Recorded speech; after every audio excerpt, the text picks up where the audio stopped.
We are ready for the next speaker. And this is a man I love, a gorgeous man that I love. Oh. Yes. He loves sports. He loves metal, and then I'm talking about music. I'm not sure about that one, but that's okay.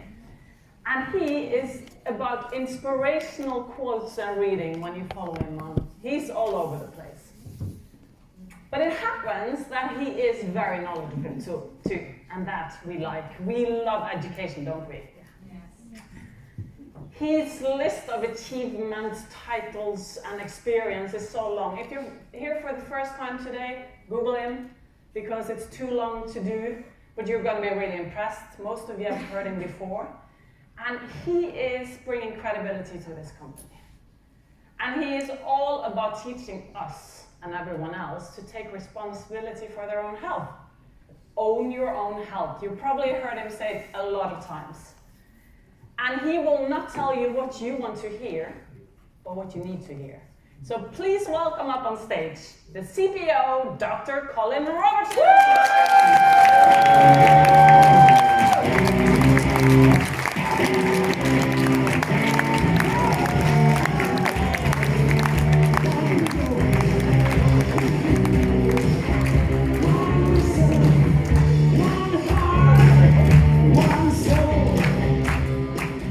Thank you very much. It's a pleasure to be here, as always. And I've got the shift after Jacob, so I'm going to pick you all up now. And make you all feel revved up again. No, in fact, I actually think that, before I go into what I'm going to talk about, I actually think the schedule of which the event has been structured today is perfect. Because actually, I get to come up here and I get to talk about things that I'm passionate about and things that we do and what impact that has, but all of that is useless unless we have the key infrastructure in place. It doesn't get anywhere, it doesn't reach anyone.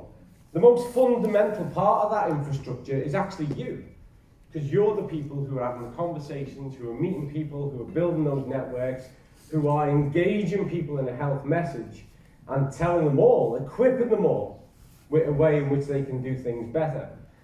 And Jacob, who it's very much my pleasure to work with, and all the team back at head office, they do the hard work too. They're the ones who are getting the products to people. They're the ones who are creating the visuals, the marketing, the reach, who are looking at every avenue as to where we can open markets. And every time we open a market, and every time we do something better, and I know just how close the new warehouse is, and it's really, really close. Every time we take another inch towards making things more efficient, all of your lives not only become easier, but become infinitely more prosperous. So actually, before I get into anything I want to talk about, Jacob's still at the back of the room. So for Jacob, on behalf of all the people who work with Jacob, the head office, who do all the hard work, I'd like you all to just give it a huge roof-raising round of applause, please.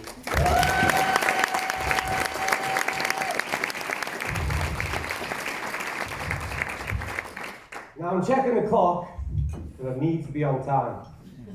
And yeah, thanks for that. Anyone who's ever heard me talk before knows how unlikely that is. And I'm actually, the request, as always, was to come and speak to you about health protocol. And I was just chatting with somebody outside, and they said, "What are you talking about?" I said, "Well, it's meant to be health protocol." And they went, yeah, of course it is. And I am going to talk about health protocol, but really in the context of talking about life. And this here, actually on the screen, is the earliest photograph of me. I was about 0.001 seconds old. I don't remember any of it, which is ironic, because every single bit of information about what and who I would become was contained within that. And actually, if we were to lay out all of our photographs of this moment in our life, we would all look identical. And part of the problem we have with the world is that we forget that. We get lost in all those differences. And we let that become something that confuses us and distracts us, and it creates barriers, and it creates opposition, and it creates division.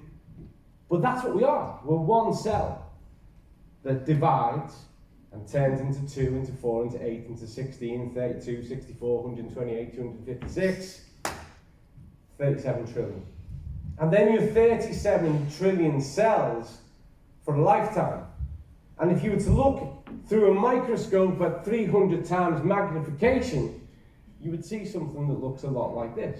No matter which one of us we looked at, you would see something that is pretty much the same.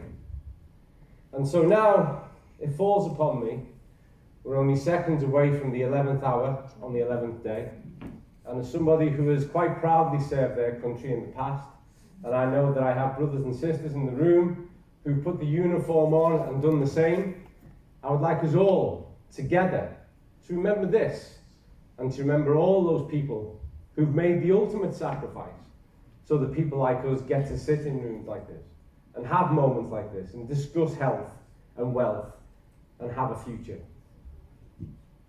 And so now, upon the hour, just join me for 1 minute silence, together, in thought, in contemplation, and remember those who can't remember with us.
Thank you all for that moment shared.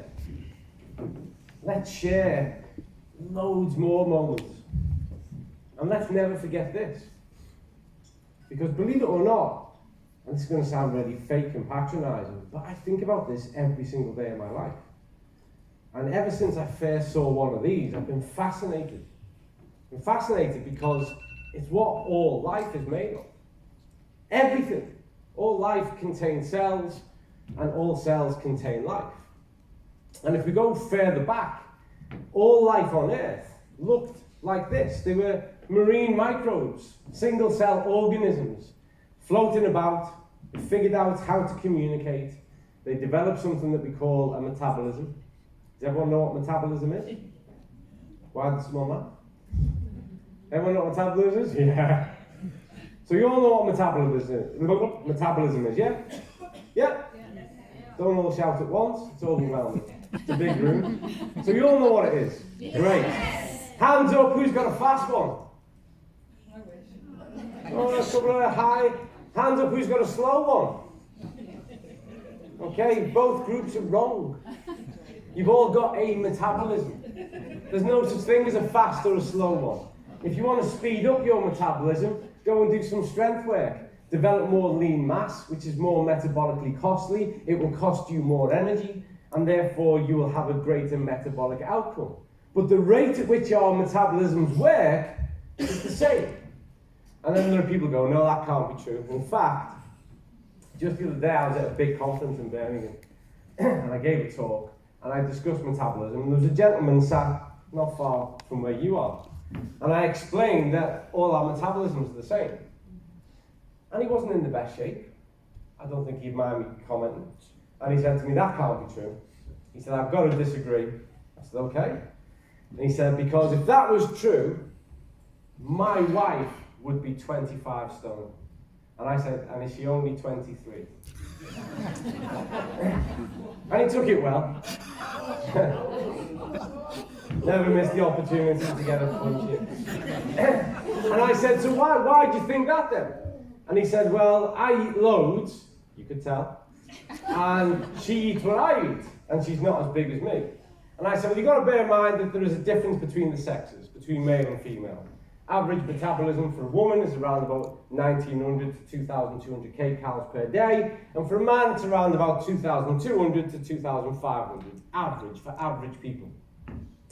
So if she's at the top end of her average and you're at the bottom end of yours, but you're consistently eating 300 or 500 kcal too much, you'll put weight on, but it won't be as obvious in her.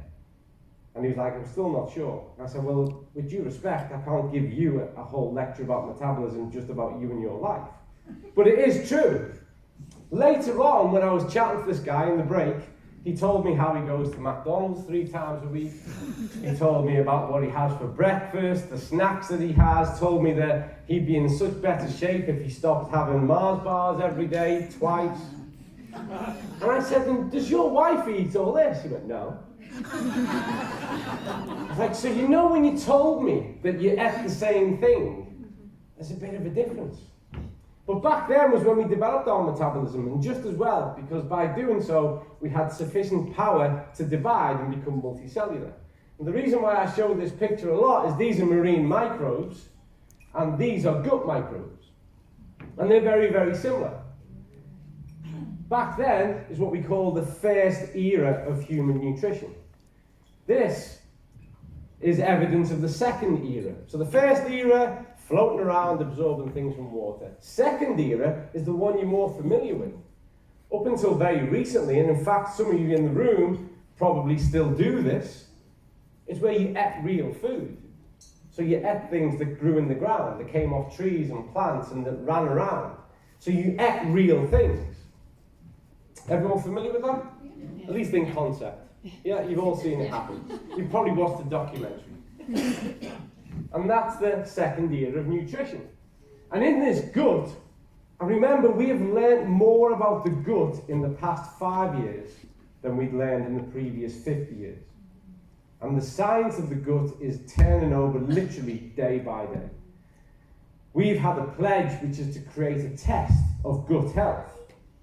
And when you consider that there are world-leading scientific departments who are dedicating tens of millions to the pursuit of this every single year, working on it every single day, and the best they can offer you is a container that collects your poo so that they can make a good guess, you understand why we're really trying to do something that's quite difficult, yeah? To measure this and give you something accurate. And you may have seen some of those other tests. You may have seen some of these new apps that have made that are promising you all these kind of wonderful things. I've looked into all of them. In fact, 2 weeks ago, I met with 2 people who were the lead scientific influencers on one of the biggest ones. And I can promise you they're all nonsense. They're all just talking nonsense. Promise you.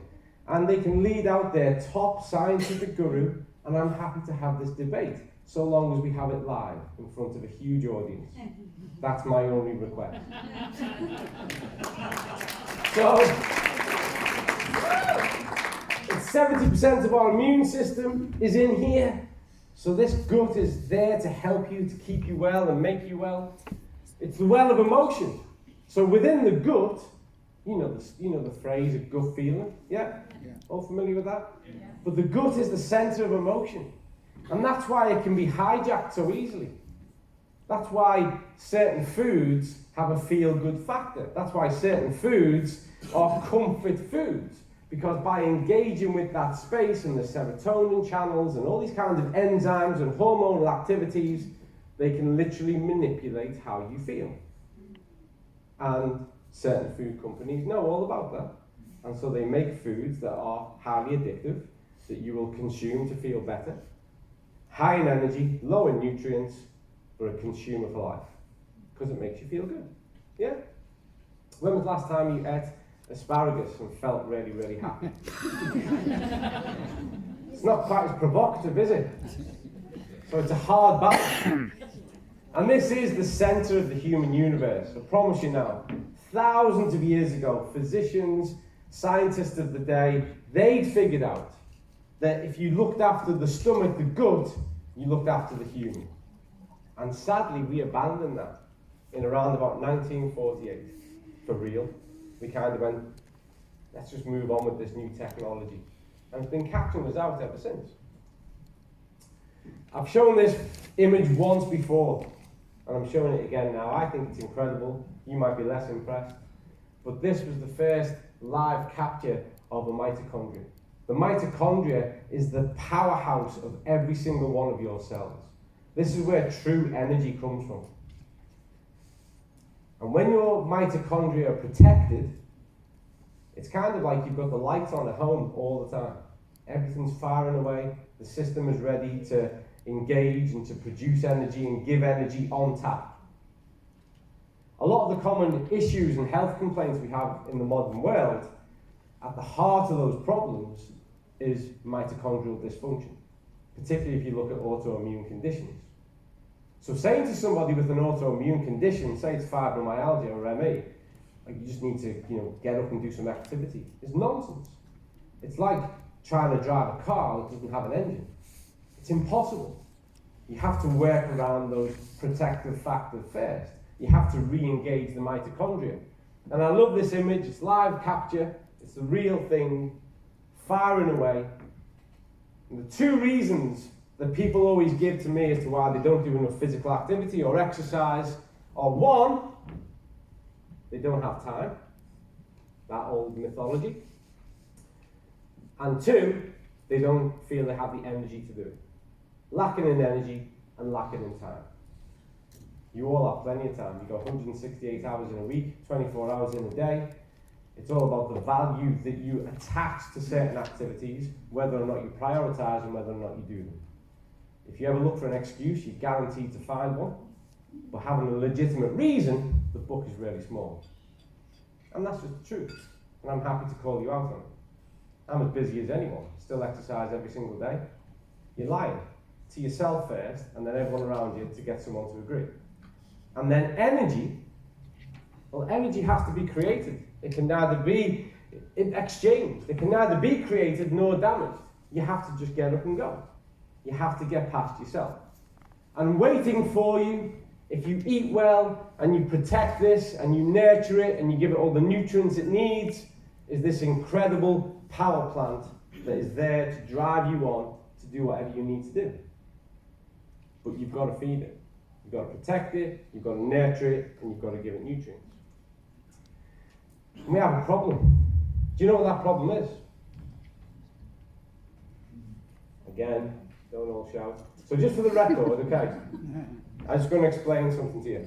Last night, up until 12:30, so early hours this morning, I was in Manchester at an amazing heavy metal concert, Cavalier Conspiracy, who rocked on for 4 hours plus a support act, drove back to Chester, went to bed, got up at 4, I was on the road at 5, and I got down here for 9:10. And I've got loads of energy. Ask me a question, and I'll shout up and answer. So all of you tell me why you're so quiet. I'd love to know. So here's a little system we're going to run through till I finish. I'll ask a question, and you'll politely, have a go at it. Okay? Even if you get the wrong answer. So, let's do it again. Houston, we have a problem. Do you know what the problem is? No. Well, that's a bit of a mix.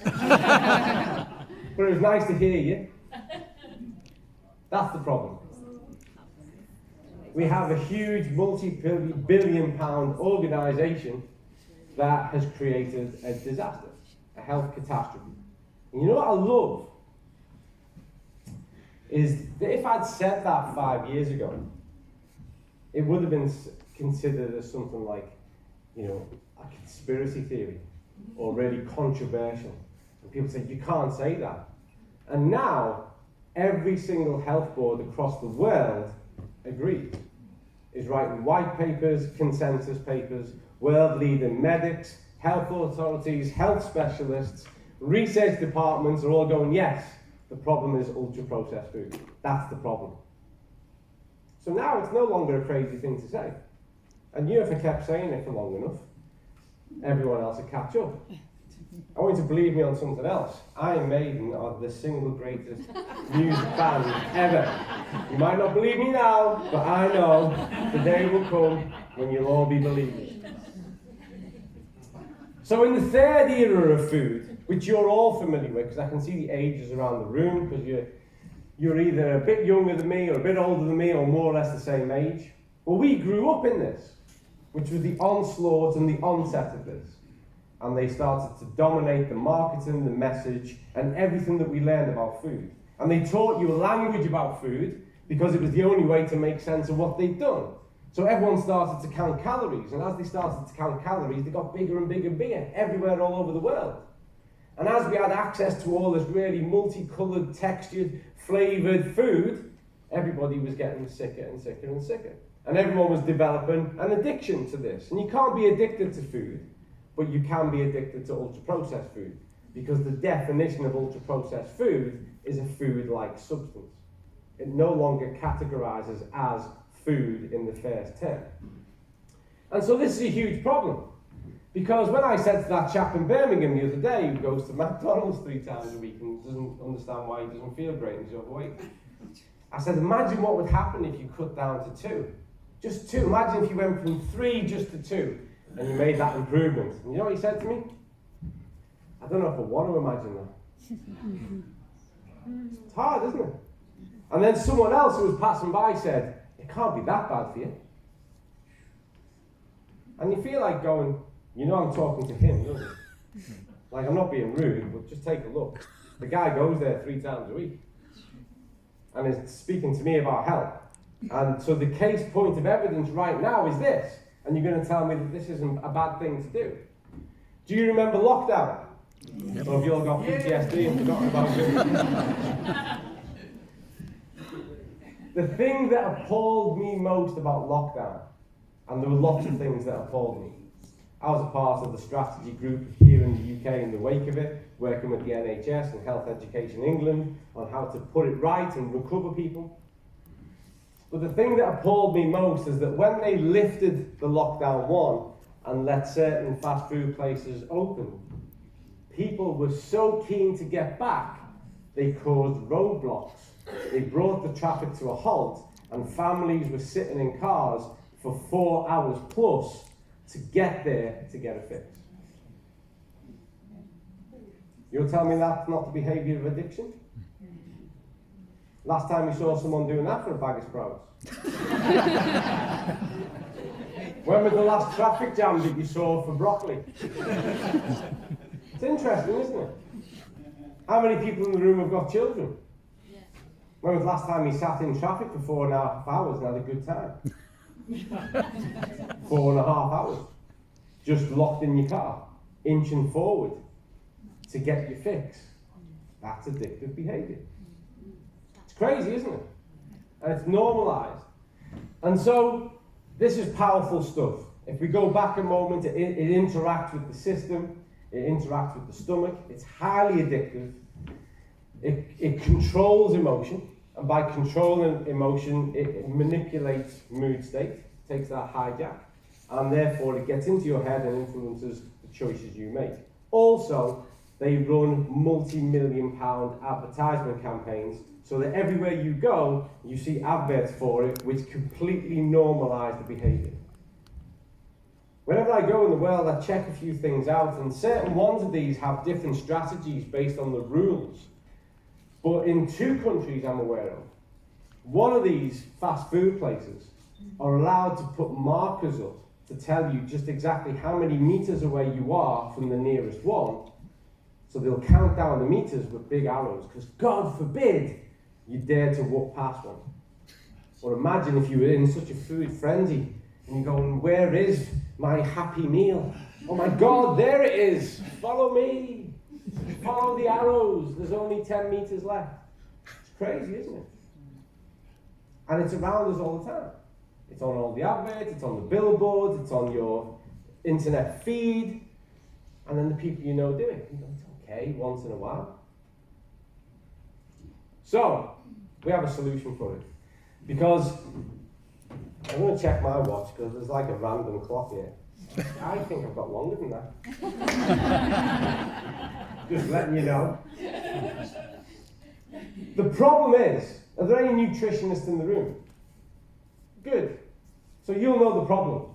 Have you ever had a chat with a normal human and tried to get them to break their relationship with food? It's tough, isn't it?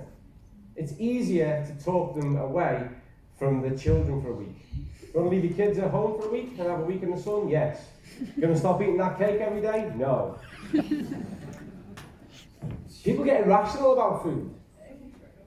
They doubt that they can actually break the habit. They really do.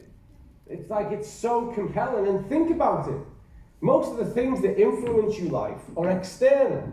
It could be TV, it could be film, it could be music, it could be literature, it could be poetry, it could be art, it could be an advertisement.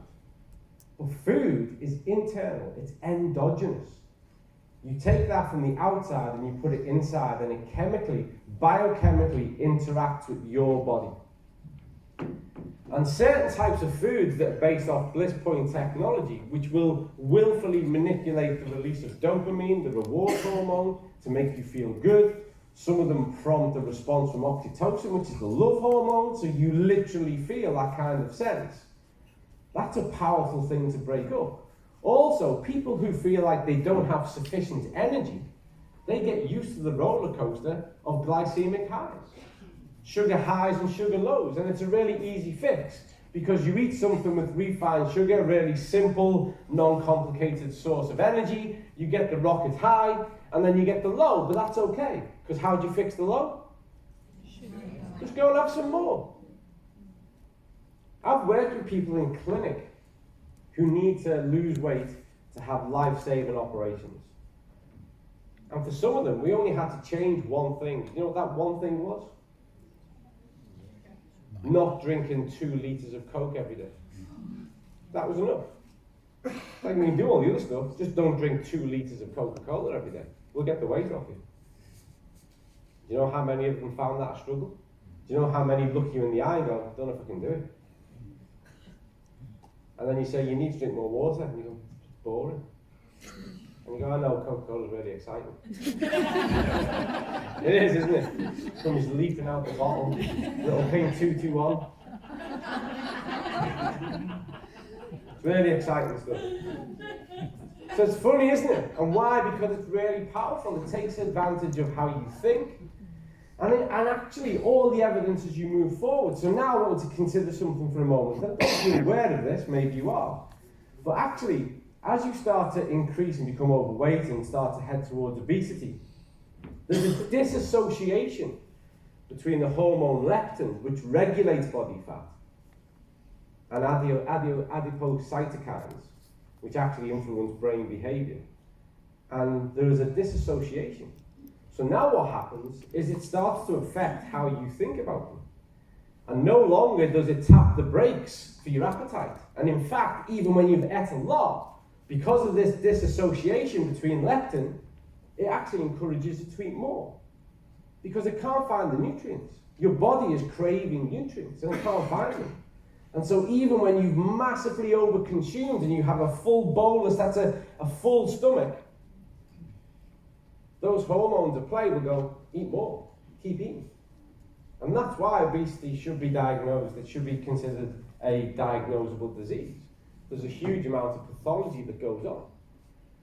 And so for me to say to someone, listen to all this common sense, stop doing it, it's nonsense. It's nonsense, isn't it? It's like any type of addiction. If all addiction was just about raising awareness and going, you know that's bad, there'd be no addicts, would there? You could go to anyone with any type of addiction, whether it was a drug addiction, alcohol addiction. Yeah, excuse me, I don't know if you know that's bad. Really? Okay, put the strings down. Sorry about that. I had no idea. Addiction is so consuming and overwhelming, and it doesn't matter what it is. And so we should take it all seriously. We should all treat it with a sober mind. And so I learned the hard way, because I spent a lot of years, anyone who's heard me talk before, spent a lot of years being right. I did. Just saying to people, yeah, stop, eat more leafy greens. And, practice some yoga, and go for a run, and drink lots of water. And it was all the right thing to say. Nothing changed. One or two. Athletes are really good, generally, because you have to manage their whole diet, particularly if they're on pathway for the Olympics or they're working for a big team. You get to manage and literally write and determine what they have. But the minute your back is turned, or they're not in training, or they're not in camp, they go and do what they want, because they're human. Yeah. But the average human who gets to look at what you've advised them to do, even if they paid you for it, goes home and they put it on that pile of things that's going to be done tomorrow. That magic land that never ever comes. And enough tomorrows. Let's say you've had a consultation with me on a Wednesday, and you go, right then, got to make some changes. Just spoke to Dr. Cole. Right then, I've got to do this. And you get home, and you go, right then, I'll start that tomorrow. Let's have a really nice dinner. Let's do all this, because tomorrow this starts. Yeah? And then tomorrow's Thursday, and the weekend is just that far away. It's going to be difficult to start this at the weekend. Bound to fail. So tell you what I'll do. Start on Monday. So tomorrow's already been kicked down the road. Now it's going to be on Monday. All weekend they're thinking, got to start that new regime on Monday. So I'm going to enjoy myself now. So they get stuck in, no problem. It's all going to happen on Monday. What's the most depressing day of the year for every human on earth? Monday! So they wake up Monday and they go, don't know what I was thinking. Monday is a terrible day to start something like this. And I know what? I'll do it tomorrow. Add, repeat, add, repeat, add, repeat, and nothing changes. Yeah, one or two do. We all know them because they set up an Instagram page and they irritate the rest of them. And they're there balancing with the lotus leaves, look amazing, transformed everything in their life. Yeah. The reality for most, it's really, really difficult, nigh on impossible. And so we add before we subtract. Get stuck in. Start to add the nutrients, because actually that's what your body is craving. Your body is craving missing elements. That's what it wants.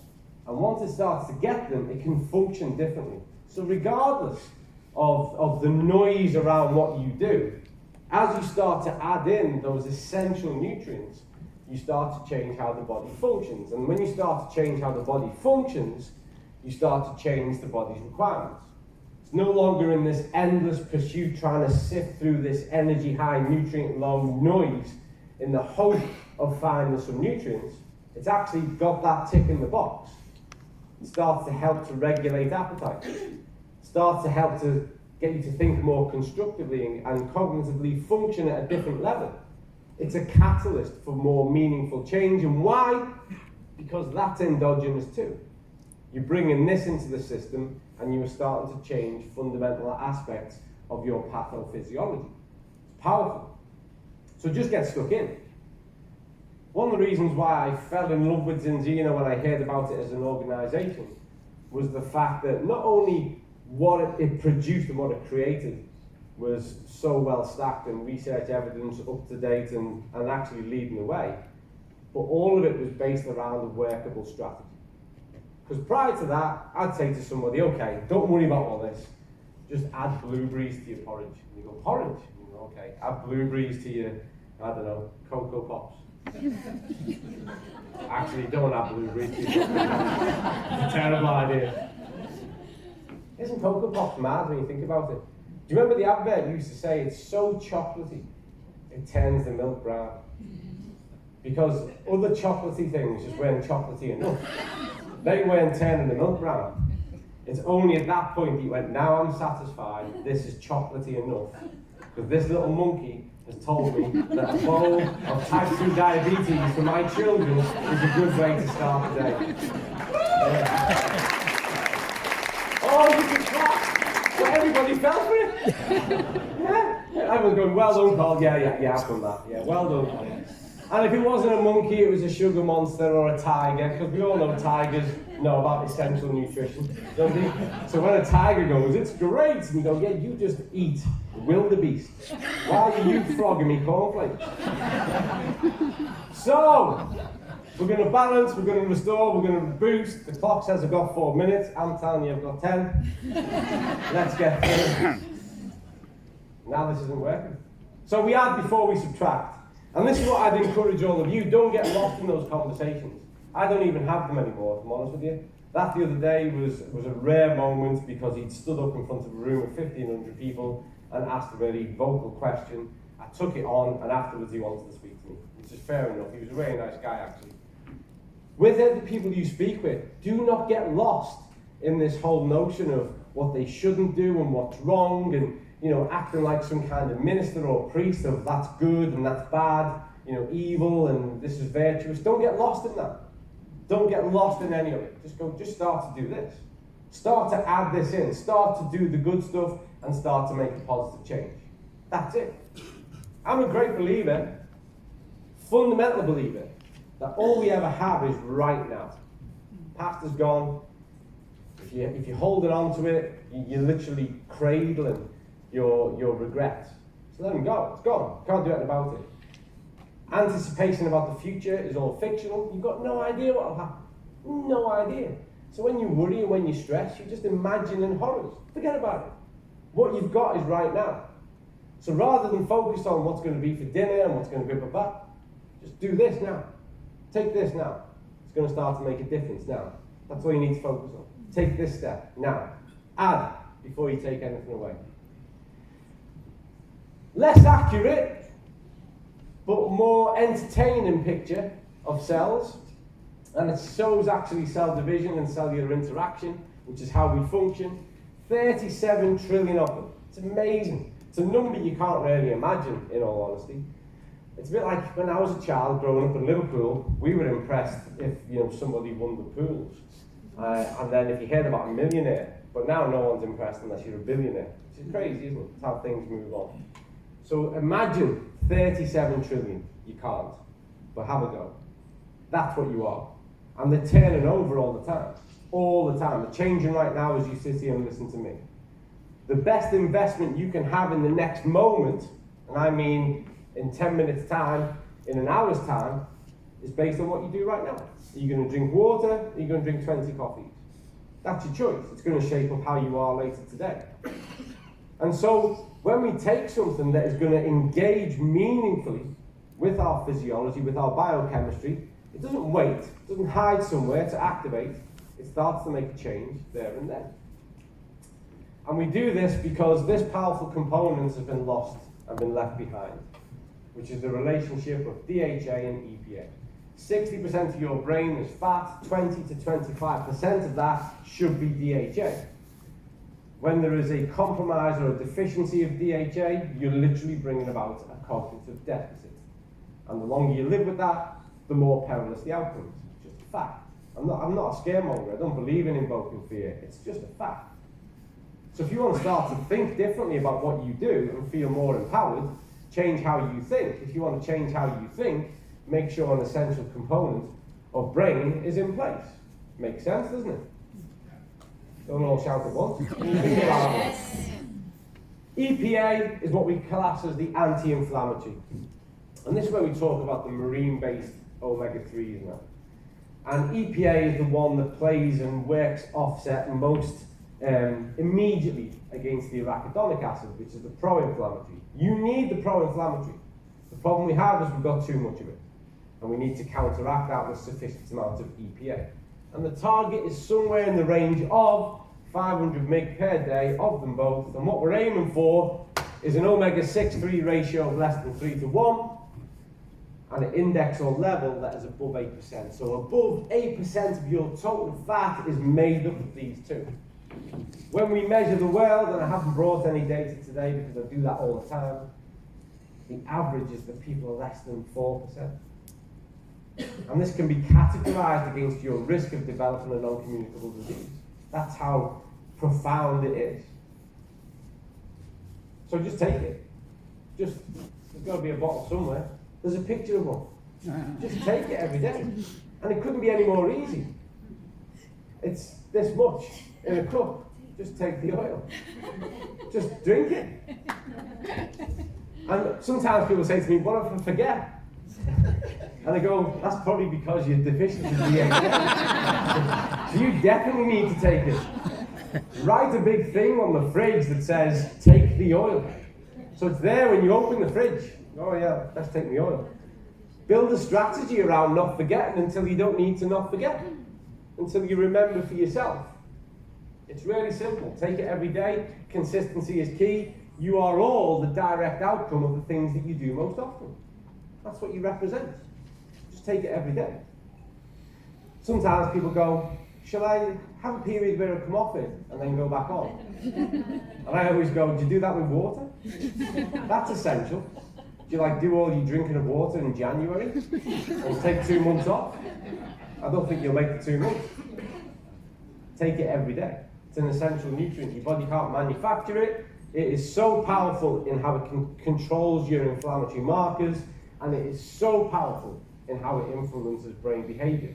Just 2 weeks ago, I was down at the University of Bath. I don't know if you're aware of this, but they have a world-leading research centre for metabolism and aging. And we were looking at our products and what we do, and we looked at some research opportunities together. And the top 3 things they want to look at on their list all relate to Alzheimer's, dementia, cognitive function, and the impact of omega-3. It's such a profound component of improving that area. So we bring about balance by getting that right. Then we delve into the gut. You can never learn enough. And I promise you the future of medicine, the future of health, is by doing all of this better. There are 100 trillion bacteria in there, 70% of the immune system, as I've already said. So there are more bacteria living in you than cells you're made of. You are a host for an entire ecosystem. And it's your job to keep them alive and not let them all die. So there's 2 ways of doing that. Forgive me for laughing. First of all, people have to get real. All those fake foods damage your gut. It's not passive. Nothing's passive in the human system. It's either acting positively or negatively. And when you consume lots of really redundant foods that are energy high, nutrition low, some of them have things like phthalates, which are types of plastics in them. Some of them have things that are in there to make it enhance the flavor or the color that literally go in and damage the good bacteria. And then there's the other part of the problem, which isn't feeding them. You have to feed these every single day. Dietary fibers. And that can be challenging. Not as challenging as getting this clicker to work on the button. Again. Now it's gone. See that? So, you need around about 25 to 30 grams of dietary fibers every single day. And you can get that by having a really rich and varied leafy green diet, plenty of fruits, dark veg, leafy greens, all that good stuff. The average person, by the way, in the UK has less than 15 grams per day, most days. So it's a huge deficit. And when we actually put sufficient amounts of fibre in there, then we know the environment thrives. You feed those good bacteria, and then they're there to act and enable on your behalf to absorb foods and to help to protect every single process of the body. So you have to get a sufficient amount in. But for those people who are struggling to bring about a dietary change, suddenly going to all these leafy greens and all this wonderful stuff is a challenge. And in fact, for most people who've got a really good diet, it's a challenge to make sure that you're getting a sufficient amount each and every day. So what we do, kind of went that way, didn't it?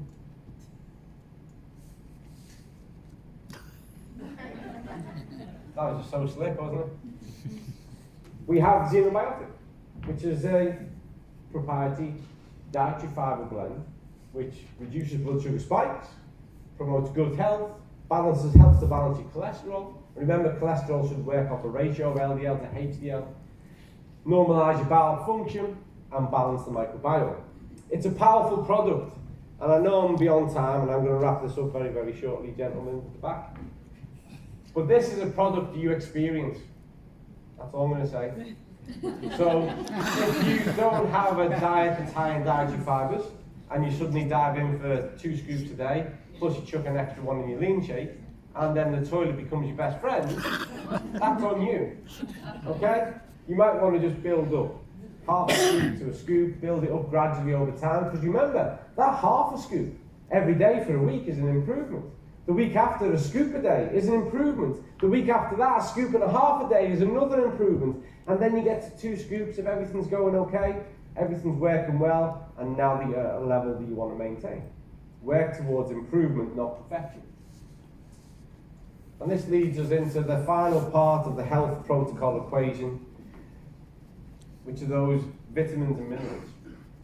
Just remember it really simply, is that vitamins and minerals are the alphabet of the language that your body communicates with. And if some of those are missing, there is a breakdown in communication. At the worst instance, there's a delay or a complete stop of communication. And that's never a good thing for the body and its processes. So you want to ensure that you get a sufficient amount of vitamins and minerals every single day to drive all of your body's biochemical sequence needs. Simple as that. And often I think people get too focused on isolating a type of vitamin, when actually what you want to make sure is all your bases are covered, and then look at what's deficient in specifics. And Extend, I think, is still the most intelligent multivitamin on the market. Everyone thinks I joined Enzino because I was impressed by balance oil. That was just a door opener. I got taught when I was doing my undergrad degree, we had a great nutritionist who said to us that most multivitamins are expensive P. That's all they are. You take a multivit, you go to the toilet, and you just siphon it through. And I learned a lot about multivitamins and how they should function. So when I looked, I thought, okay, this balance oil is great, and they're doing a lot of good stuff, but I bet you they've got a really rubbish, cheap multivitamin. And then I saw probably, no, not even probably, what is the single most intelligent multivitamin I've ever seen. Because it works. It raises circulating levels of vitamins and minerals sufficiently so your body can make good use of it. And it will be the equivalent of consuming over 3,000 kcals worth of really dense food. If you take these steps, he says, if you take those steps, and this is where I'll end, if you just center the person or yourself, forget the noise, forget about the things that need to be stopped or reduced or eliminated, and just start to introduce. If you start to balance, restore, and boost those levels of vitamins and minerals, you are going to reposition that person's health for the better. And by doing so, you're going to reposition them to make better action, to make better decisions, to think about themselves and think about their lives entirely differently. And if they are consistent, because consistency is always the key, they can step into a new now that is way more powerful and healthy than it ever has been before. I meet people regularly now who are in their 40s, 50s, and 60s who are experiencing the best health of their entire lives because they brought about a 3-step simple change. And that's what it is. Thank you for listening. I was bang on time. Let's all stand up with yourself. You don't really sat down for yourself. You don't want to be that person. Are you ready? On 3. Let's reach out on 3. On 3, we'll all shout Cocoa Pops. 1, 2, 3. Cocoa Pops! Thank you very much.